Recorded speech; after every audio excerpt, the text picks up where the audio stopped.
Hi everybody, welcome to this week's Into the Kitchen with me, Chef Cynthia Louise, and today we're going to make vegetarian bolognese. It's one of our favourites, isn't it, Scott, here at home? Oh yeah, absolutely. It's a quick meal. It's like when we're feeling like that kind of bolognese kind of sauce with a pasta, and oh my God, it's so good.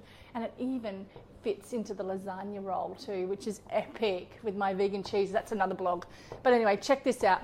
Come closer here. So this is a great alternative. This is a vegetarian bolognese. I've got carrots, garlic, I've got some mushrooms, onions, tomato paste, I've got some basil, some tofu, which I don't often use actually. It's not kind of my thing.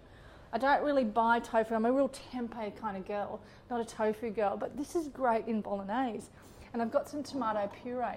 So these two in a glass, if you can get them in a glass, so tomato paste in a glass jar, one ingredient, tomato puree in a glass bottle, two ingredients, and it's normally tomatoes and salt. So you're looking for that, and organic preferably if you're into that. So come over here, very quick meal. Imagine you've worked all day, the kids are home, you just want to nourish your family. This is the way to do it, and the way to do it where you're getting that power-packed punch of plants, but you're also getting something that's not so time-consuming. So what I did with this stuff here, these ingredients here, is I just popped them in the food processor.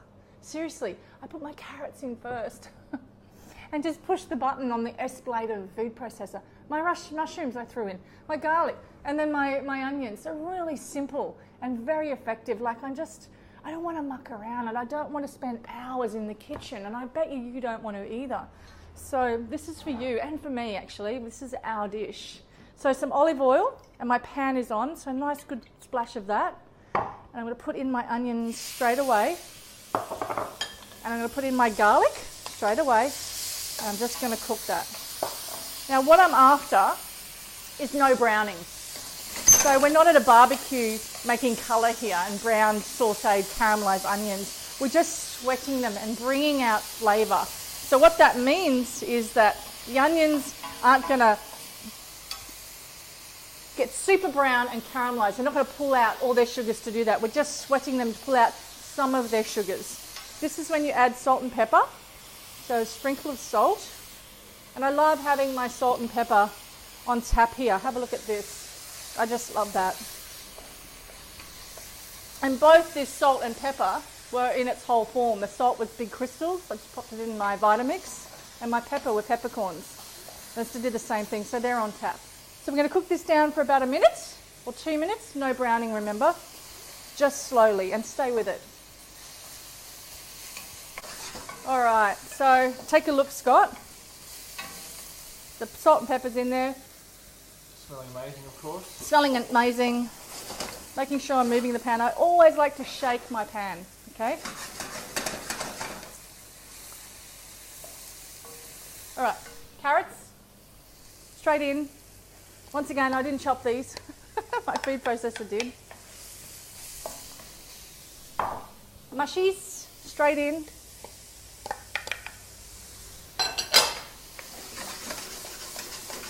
Shaking my pan and scooping back. Now here's my tofu. Now let me just give you a little bit of an idea of what sort of tofu to get. So there's silk and soft, medium, firm and hard tofu. This is actually called soft tofu. So all I'm going to do is get it and scrunch it up into here like that. Feels lovely on the hands actually. Kids would love this, wouldn't they? Mate, get the kids in the kitchen. They love it. They would totally love this. Who wouldn't want to just like mush up tofu in your hands? And check this out. This is like a power-packed punch of plants right here.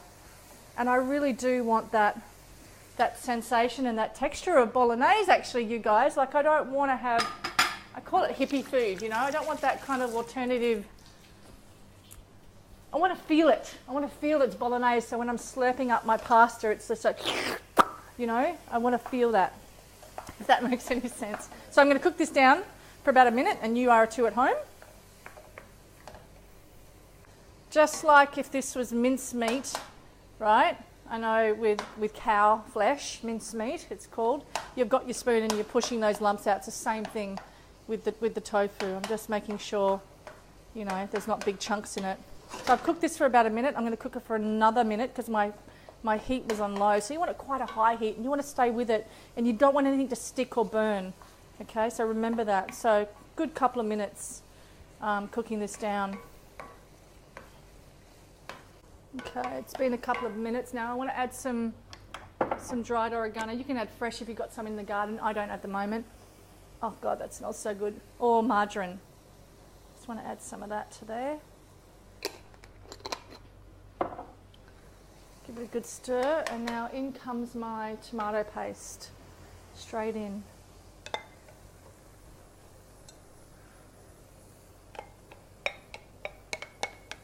That's it, get right in there, Scott.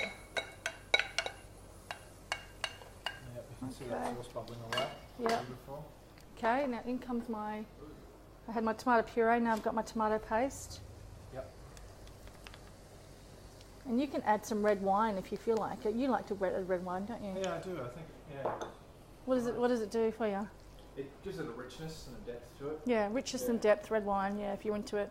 But I don't particularly like it with red wine, personally. Yeah. For some reason, I just don't. Okay, so now we need acid. So tomatoes are very acidic. And we've got tomato puree and we've got tomato paste, and it is acidic. And what balsamic vinegar does to that, it just marries with it. It just, you know, the Italians have got it right. Tomato and balsamic and olive oil, they've just nailed it. So it's just, you know, adding that different level of acidity to it.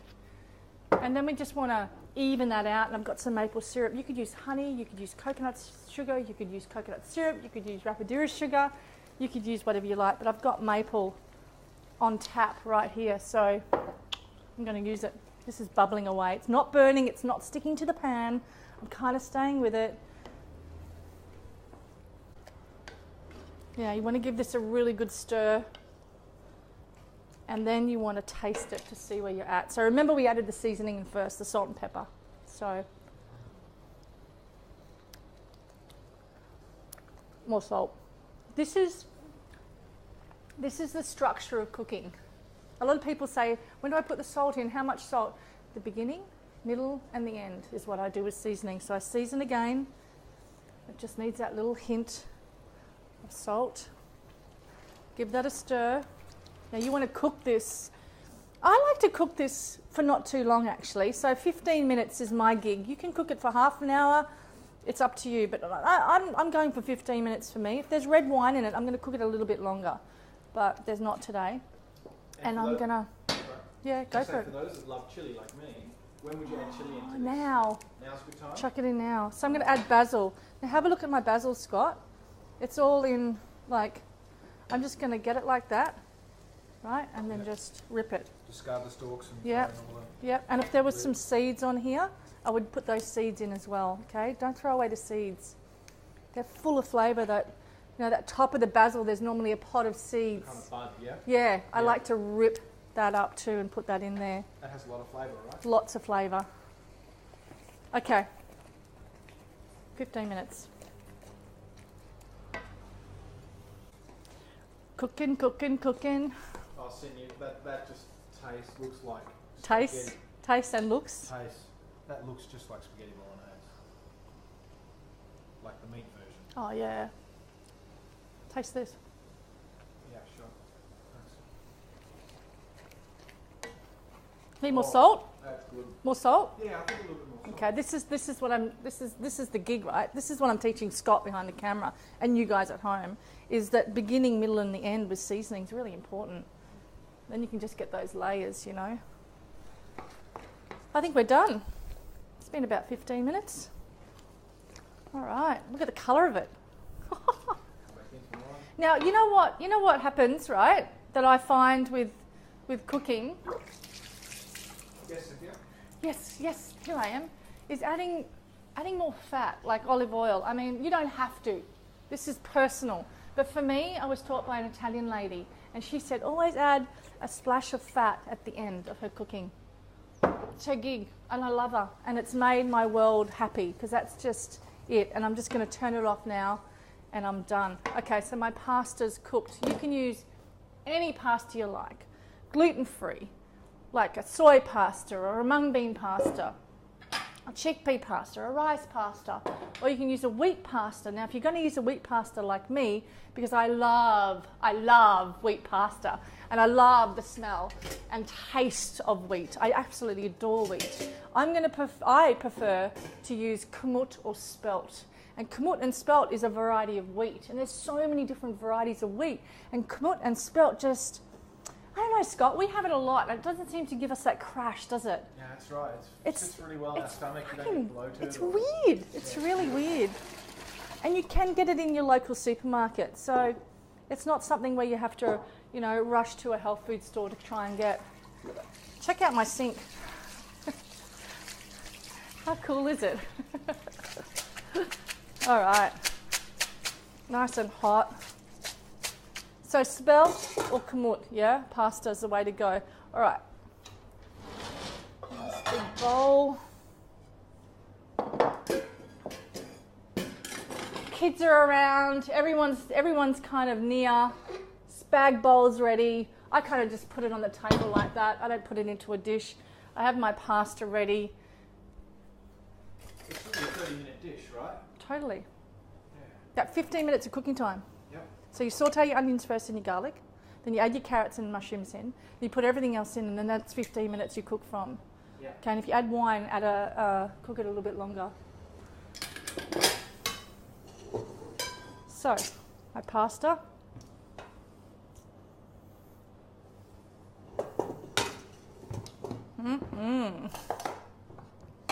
And my bolognese. Look at that. Dinner's ready, kids. They're not going to know. They wouldn't have a clue. I think they'd be smelling it. No, if you want to add more plants to your life, do you know what I mean? Like if you want to add more edible plants to your kids' world, this is one way to even put some, you know what, even put some zucchini in there if you want to. If you really want to add more plants in there for the kids. Just going to put a bit of green on there just for a bit of garnish. There we go. Spag Bol. Bellissimo. Bellissimo. And you know what my Italian friends would do again? Is they'd get some more olive oil and splash it on there. They totally would, right? Yeah. Especially the old nonnas.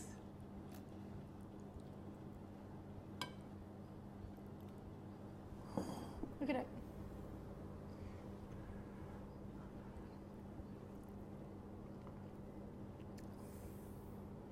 It's that good. It's fucking that good.